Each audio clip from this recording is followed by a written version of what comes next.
Welcome to my channel. So ngayon ay tuturo ko naman sa inyo kung paano mag-add or mag-download ng font sa PixelLab. So simulan na natin.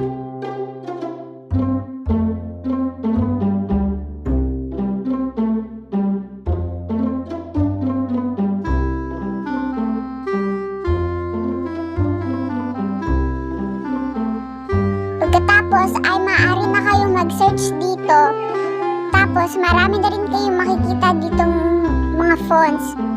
So yun sa akin, nakapili na ako, nandito na sa Chrome. Pipindutin nyo yung download.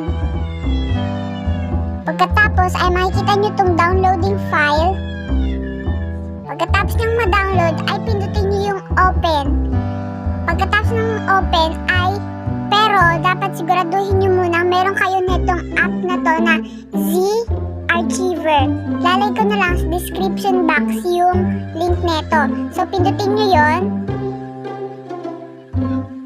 Pagkatapos ay pindutin nyo yung dinownload nyong font ng matagal. Tapos ay copy. Pagkatapos nakikita nyo itong download na word, pipindutin nyo lang yan. Then punta kayo sa device memory. Hahanapin nyo yung folder na fonts. Kung wala kayong folder na fonts, ay pindutin nyo itong tatlong dot, tapos pindutin nyo yung create.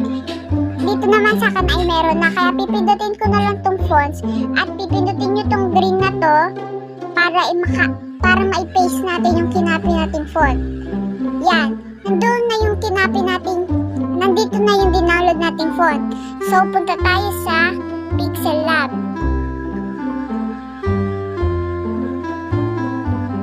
So, nandito na tayo. Pindutin nyo to. Tapos, ay makikita nyo na nandito na yung fonts. Pindutin nyo yung my fonts. Tapos, eto na, makikita nyo na siya. So, ayun lang guys. Thanks for watching.